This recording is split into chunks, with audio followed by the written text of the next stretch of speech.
I will be talking about gender-based violence in Sri Lanka.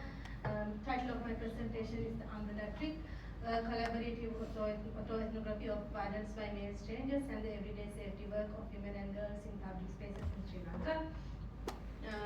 So this particular work came out of writing lab we had during summer, which was organized by Dr. Jessica Sevini, and I did it in collaboration with two of my colleagues back home, Rezani Rishafy and saraniya and sinnathambi.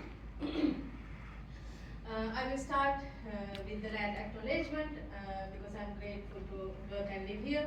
I acknowledge that I live, work and raise my children on 21 hectares, the traditional lands of Achinabe, Niniwek, Anishiniwek, the Kota Oyate and Dene, and the national homelands of Red River Métis.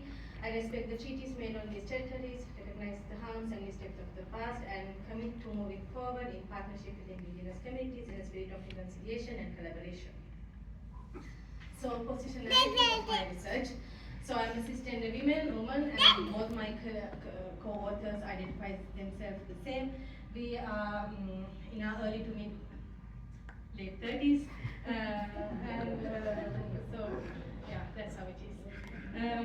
So, like, I'm talking about Sri Lanka, which is highly populated. If you have to talk a little bit about population density, the population density in Winnipeg is 1,623 people per square kilometer. And if you look at Toronto, it's around 4,428 people per square kilometer. Can you guess the population density in Colombo?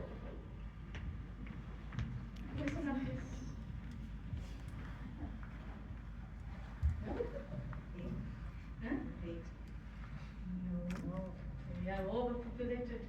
So we have 13,364 persons per square kilometer. That is without the floating population.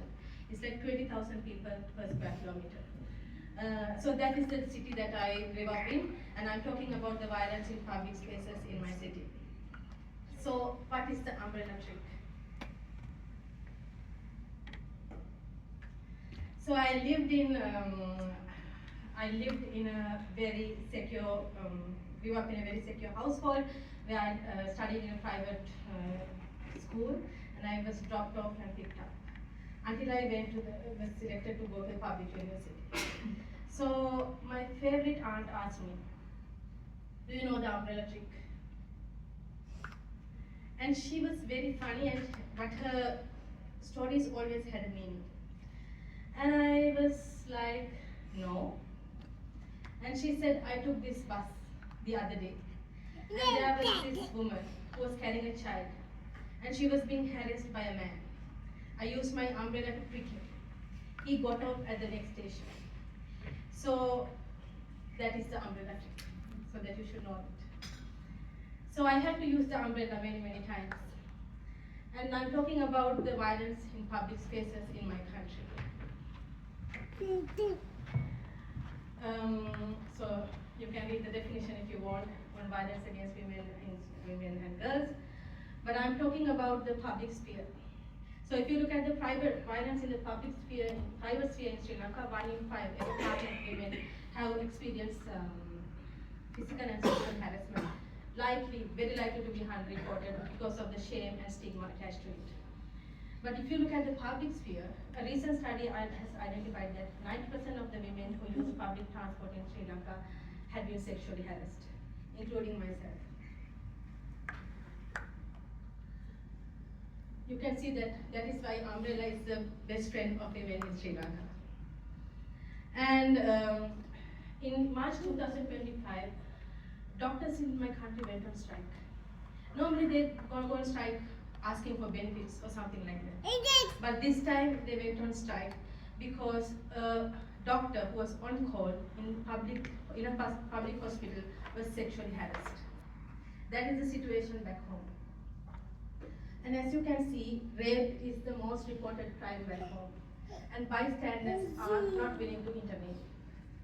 The only exception of bystanders who are willing to intervene are the people, older women like my aunt. And it shows that cultural violence, the systematic, direct and structural violence is a part in this my country, where it's legitimized this type of behavior. In terms of the theoretical framework, I'm looking at the violence in public spaces, where the sexual violence or harassment of women in these spaces are result of patriarchal values in the society, where you say that women are not included in public spaces in my country. And it's relatively understanding compared to violence in private spaces. And I'm also looking at the safety work women do by themselves. And we do it as a precursor so that we stop the violence from happening to ourselves.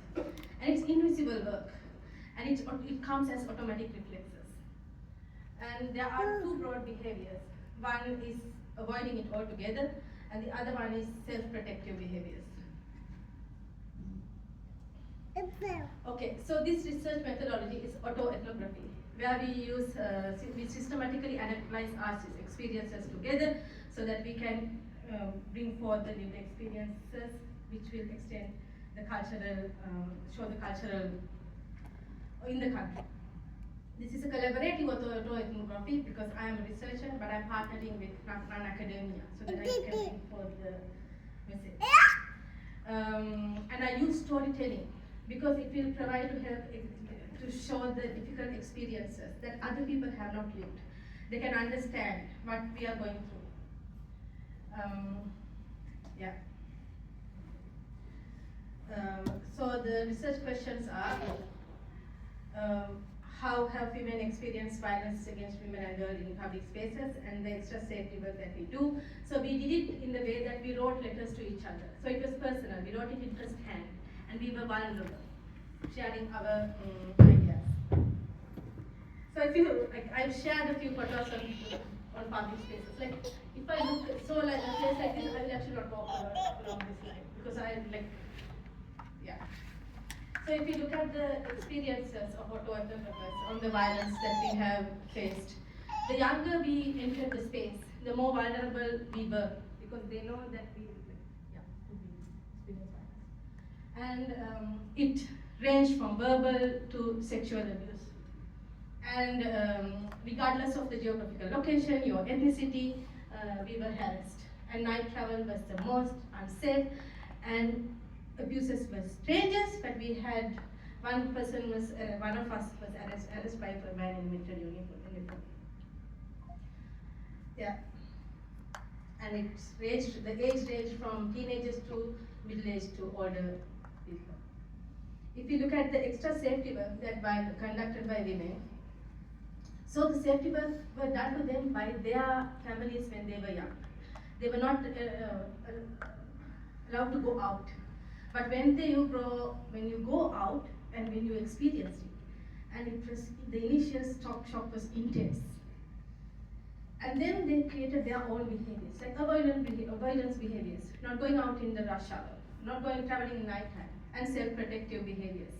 Like one of the authors said that like this is a three-wheeler which is so open in like I only use rideshare apps so that if something happens to me, I can jump out. Finally, in conclusion, so women and girls in Sri Lanka face violence in public spaces wherever they go across the country. In order to overcome harassment, they created their own strategies. They created their own strategies based on their lived experience and their personality. Similar to co-authors, more women should speak up about their experiences in terms of storytelling, so that people could understand what's going on. And sexual education should be mandatory in schools. And at school level, students should be taught respectful behavior and interpersonal conflict transformation. Women should be educated on the resources available to them, like complaining in police. And awareness projects and programs should take place in partnership with the ministry, so that focusing on self-confidence, sexual education, and promoting peaceful relationships. And finally, no one should be targeted due to their gender. society should work together to overcome the epidemic of violence against women and girls in Sri Lanka. Thank you.